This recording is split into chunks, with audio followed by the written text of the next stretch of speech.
Hello and welcome to a special episode of Livius TV. I'm your host, Jason Bradkoff. Recently I posted a live video on Facebook, and so I'm going to do a follow-up now, as I promised, on the reports on, let's see what date today is, Tuesday, March 12th, 2019, in the New York Times on the big scandal in the field of college counseling. So what I wanted to do to follow up on that live video was talk a little bit more about what college counselors really do. What are some of the steps in the process?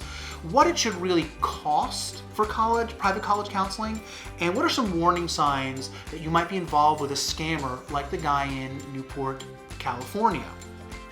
So first, what do college counselors actually do?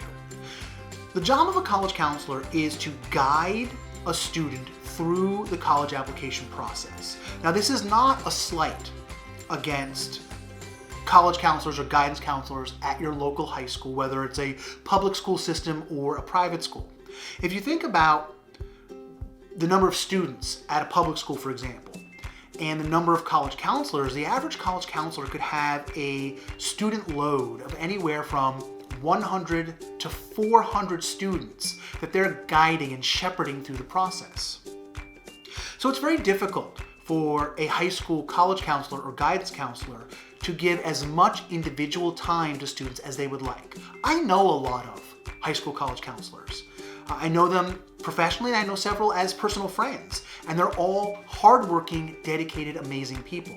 But the problem is they just don't have the time to give the personal touch to every student.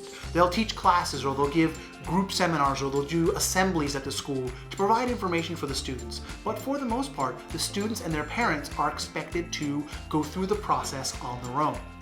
So that's what a private college counselor can provide, is a guiding hand and support through the college counseling process. You can start with a college counselor during junior year and utilize the services of that college counselor to help with the college search process. The student could talk through what their interests are, what their goals are, what type of school they'd like to attend, and narrow down their list from perhaps dozens of schools to anywhere from 7 to 15 schools to which they're actually going to apply. Once a college counselor helps you with the college search process, they'll help you set up college tours, visits, etc., and learn how to ask questions and provide answers of your own when asked questions by a college admissions officer. They might even take you through how to handle the college interview, things like that, and help you plan out your college visits and college tours. Then they'll take you through writing your college application essay. Now, a real college counselor will never write your essay for you. A real college counselor will, however, guide you and advise you as you do it yourself. So that's one of the things we're going to talk about later, those warning signs. So help on the not only college application essay, but the supplemental short essays that many schools require, especially the more prestigious and selective colleges and universities. Then they're going to take you through the actual application process, how to fill out the Common App, or how to fill out the applications for schools that don't use the Common App. And they're going to help you walk through the scholarship application process. Applying for scholarships can be as stressful as applying to college. A lot of times you have to write an essay or other short samples, you have to get transcripts, and so walking you through that process, guiding and supporting while the student actually does the work, that's what a college counselor really does. They don't do things for you. They don't reach out and talk to college admissions officers for you. They give you advice, and they give you tips and tricks on how to do it yourself so that you, the student, can get through the college application process, and you, the parent, can get through the FAFSA and scholarship application process, since you as a parent have to submit a lot of the information to the student to put into the FAFSA and other scholarship applications.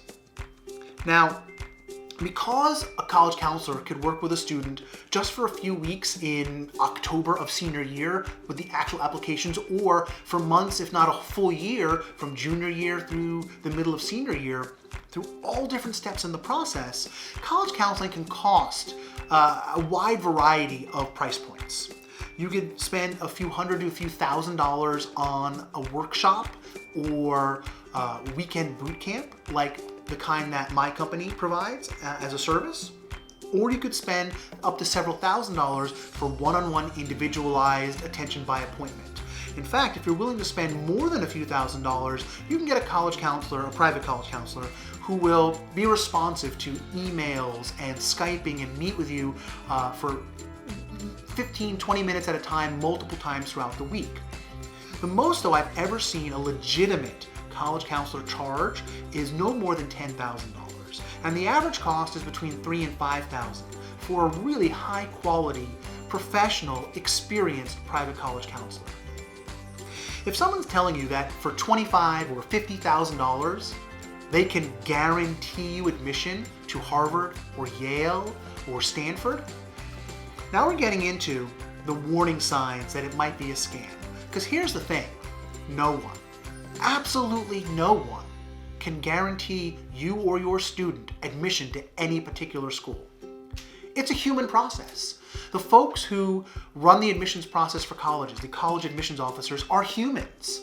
And they not only look at the numbers that are provided to them from students, the GPA, the test scores, AP scores, subject test scores, etc. But they look beyond the numbers. And we've talked a lot about this both on the Livius TV show and on our Livius podcast, which I do recommend you listen to because we tend to have longer conversations about this. They're looking beyond the numbers. They're looking at who the person is. They're looking for that authentic personal narrative. Even students applying for athletic scholarships. Many schools don't just want a student who's only an athlete. They want someone who's going to be a leader on campus, someone who's going to represent that school positively out in the world when they're out having graduated, especially if they're not going on to a professional sports career.